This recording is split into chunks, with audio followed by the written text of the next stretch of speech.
Mercenary is a very edgy character. No, that wasn't just an excuse to make a pun.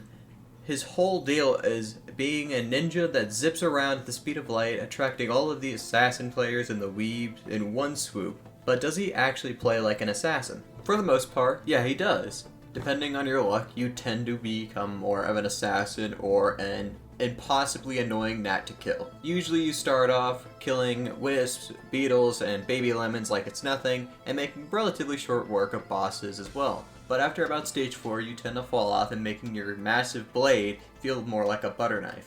Until he picks up again around stage 6, feeling like an absolute god of destruction, slicing through enemies at the speed of light and dying to a singular wisp shot. He fits into a similar archetype as the Huntress, being a squishy powerhouse with insane movement to keep them from folding like an omelet.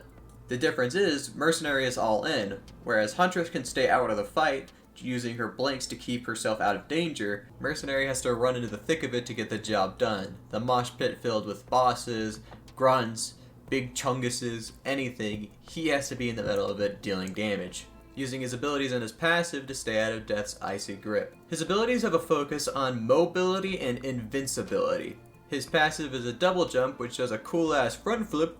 Woo! His auto attack is in a 3-hit cycle, every third hit doing an exposed slash, which will give the enemy a status effect, and the next attack will do 350% bonus damage and reduce all cooldowns by 1 second. His secondary ability is a spin twice, changing which direction, whether he's airborne or on the ground. If he's on the ground, it will be horizontal, and if he's in the air, it will be vertical. His unlock, Demon of the Skies, which you can get by just stacking a few mags and just fly, is my personal favorite, doing 550% damage outright and sending you and anything you hit airborne. Your utility is a dash that you can use 3 times if you hit an enemy.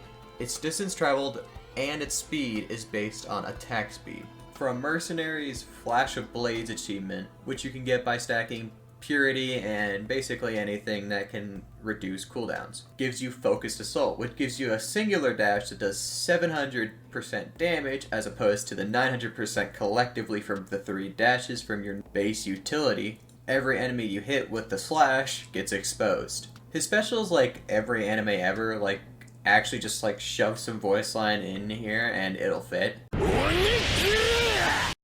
Doing little damage, but in return, you get 1.9 seconds of invincibility.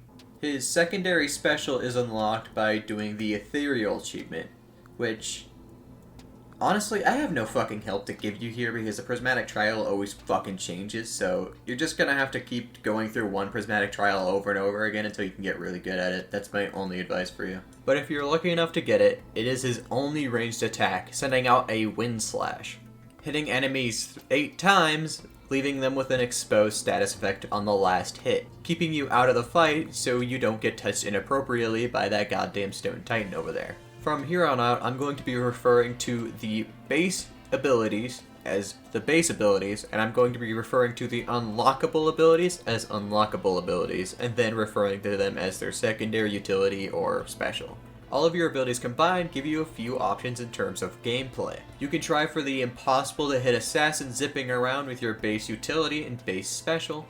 You can go for what I call the chunking build, where you use the unlockable secondary and the unlockable utility, and maybe the unlockable special if you're feeling a little frisky. But honestly, if you can't get your hands on the unlockable special, it's not too big of a problem because it doesn't mesh with his kit very well. It can set him up for very interesting combos and all this cool shit, as well as giving him a lot of extra range, covering for his weaknesses. But at the end of the day, having 1.9 seconds of invincibility is very, very useful. So if you would prefer to be more rounded out with a combo style to it, then use the unlockable special. But if you value mobility and invulnerability, then stick with the original special. Speaking of mobility, Mercenary is a very fast character, and I'm not just talking about his Naruto run. 4 out of the 5 abilities help with his mobility in some way. 3 if you use the Wind Slash.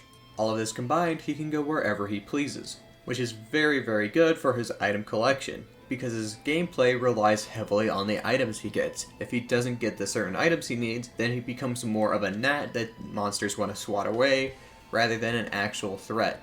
So this extra mobility gives him time to go around picking up boxes that he normally wouldn't be able to if he was playing a character like Commando or Captain or Rex or something. He doesn't need to walk from place to place. He doesn't need to walk over these stinky moldy trees. He doesn't need to use these smelly holes extruding air pressure to throw him everywhere. And he doesn't need friends in real life or family who loves him or any of that, because he can just fly for about 2 seconds and then it's time to wait. His combat is almost entirely dictated by the enemies he faces. Well, duh. But Mercenary is one of the 3 melee-based characters who has nothing to keep him from folding in a straight fight. Accurate has healing, Loader has shielding, and Mercenary has cooldown reduction and management. His abilities are his saving grace between being a lovely corpse and an invisible demon.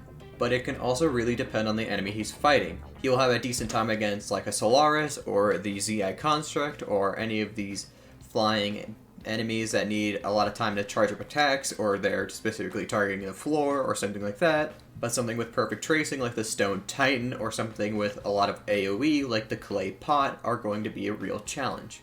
And something with a slowing effect can really end a run for him. Think of characters like the Clay Pot again, or a Haunted Wisp, or the funny Clay Pot dude. One hit from one of these guys in a late stage can ruin your groove, creating an ashen body in your place. Shout out to a commenter who talked about this in a video a month back about the survivors and the bosses.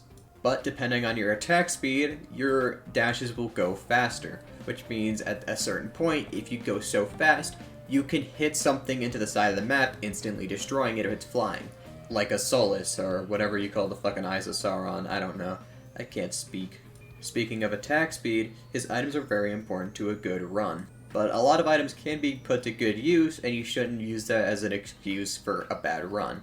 But if I had to say some of the best would be Soldier Syringe, Focus Crystals, and Mocha. As long as you're not using the unlockable special, the Focus Crystal will always be useful. Attack speed will always be good, so the Mocha and the Soldier Syringe are always good. And I'd never pass up on extra movement speed from the Mocha. For uncommon items, I would say Predatory Instinct, Berserkers, and Bandolier.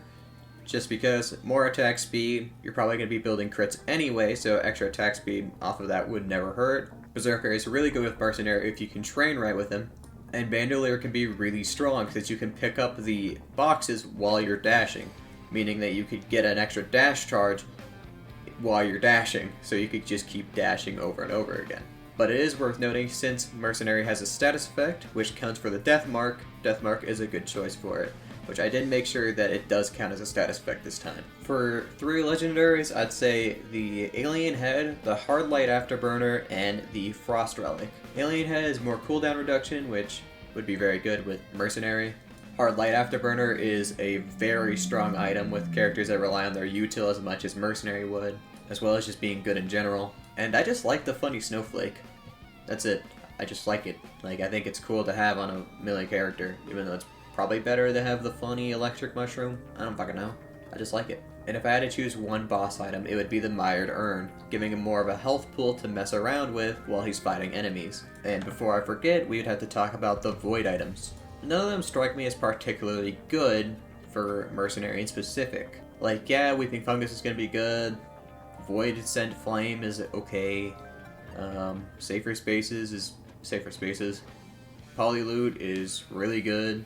And basically, all of them are pretty damn good. There's only one that kind of sticks out to me in one certain use case. Singularity Band can be very good for the particular build I use. Using an equipment like the Royal Capacitor to proc it off can give you an easy lineup for a Focused Assault Slash, leading into a Rising Thunder Slash, doing a ton of damage to all these enemies all at once. Speaking of equipments, which ones should you use? It's kind of up to you. I personally, if I'm playing safe, I use the disposable missile launcher. But if you do not want to corrupt your Kajiro and Runold's bands, then I recommend using the Primordial Cube, which gives you the same thing as the Singularity Band, but you don't lose some reliable damage. So to wrap this up like an English essay from fucking 4th grade, Mercenary is a very speedy assassin character based on invincibility and ability cooldowns to keep him from dying in melee range. Maps are a breeze to get through, and you should focus on getting attack speed, cooldown reduction, and movement speed, as well as watch for the mid game because Elder Lemons and your weakest stage don't mesh well together. But that's all. I hope this helps someone who's getting in the Risk of Rain, and I hope you were entertained by it. And if you were, do that like, comment, and subscribe thing. And if you didn't like it, comment that you didn't like it and why. Other than that, I hope you have a great day.